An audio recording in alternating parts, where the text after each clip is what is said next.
Hello friends, welcome to APS Knowledge Sharing. Today we are going to see about an interesting lesson, plant adaptations. The place where an organism naturally lives is called its habitat. The special feature acquired by an organism to adjust itself in an habitat are called adaptations. In this chapter, we will learn about different adaptations shown by plants. Plants that grow and live in water are called aquatic plants. Come, let me learn them in detail. Some water plants are called emergent plants because even when their roots are fixed in the soil of the shallow water bed, their leaves and stem extend out of the surface. Examples of emergent plants are bulrush, arrowweed, and sedge. These pots are fixed to the water bed with the help of strong roots. Hence, they are called fixed plants. Example are lotus and water lily. They have thin, long stalks, that means a thin stem that supports the leaf and flowers of the plant, that are hollow and light in weight. These keep the flowers and leaves in floating on the surface of the water. These leaves of these plants have a waxy coating that prevents them from getting wet. The leaves have stomata on the upper side instead of the lower side. Fixed plants absorb nutrients from the soil in the water beds through their roots. These plants grow and remain completely submerged into the water. Hence, they are also called submerged plants.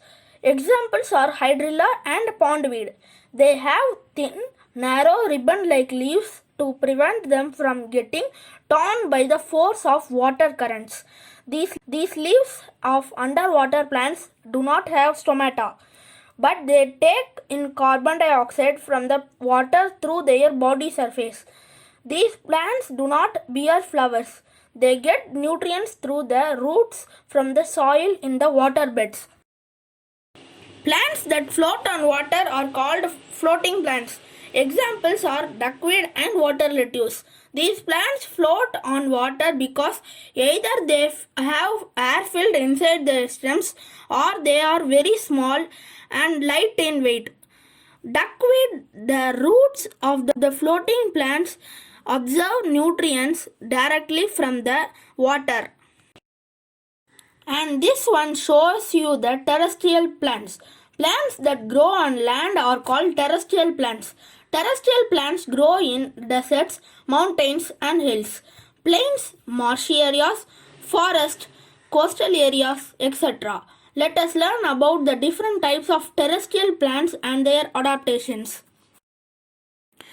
Desert plants are also called xerophytes. They are adapted to grow in very hot and dry conditions. Examples of plants that grow in deserts are cacti, prickly pear and date palms. The stems of the cactus is thick and fleshy. This helps the plant to collect and store water, which is required for photosynthesis. The leaves of these plants are modified to spines.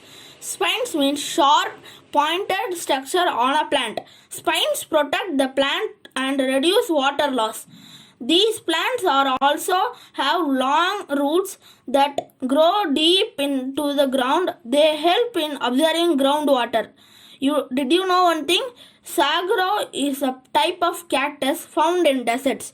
It can live up to 200 years and can store up to 800 liters of water. Plants on mountains and hills are adapted to grow in very cold temperatures. Examples of such plants are pine, cedar, spruce and fir. The adaptations are the trees are straight, tall and cone-shaped so that snow can easily slide off their branches. Their leaves have a waxy coating and are needle-shaped, which helps the snow to slide off and prevents rotting of the plants. These plants have cones with seed instead of flowers. These plants are adapted to survive in varying climates of both hot and cold weather. Examples of plants that grow in plains are mango, banyan, and teak. The adaptations are they have many branches with plenty of leaves and flowers. Some trees shed their leaves in autumn, which grow back again in spring. Such trees are deciduous trees. Some trees shed their leaves and grow new ones throughout the year. Such trees are called evergreen trees. Plants in marshy areas. Marshy areas are places that have wet, clayey, and sticky soil with water covering their surface. The plants growing in such areas develop roots that emerge out from the surface of the marsh. These roots help the plant to breathe. Hence, they are called breathing roots. Most of the plants that grow in marshy areas are called mangroves. Some examples are Avicennia and Rhizopora.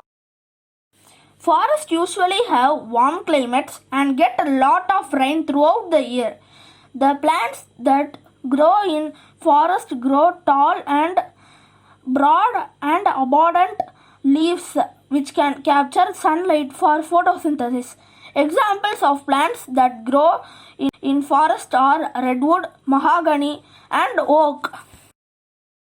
Plants that grow in coastal areas usually grow tall and straight. They are adapted to survive in conditions of salty water and heavy rain. An example is coconut tree. Some plants live in a habitat where the soil is poor in nutrients or in thick forest where enough sunlight is not available to carry out photosynthesis. These plants feed on small insects for nutrients. Hence, they are called insectivorous plants.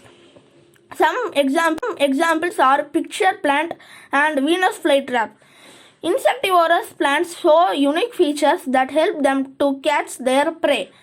The Venus flytrap has two lobes with hair-like spikes on the edges. These lobes snap shut when an insect sits on it.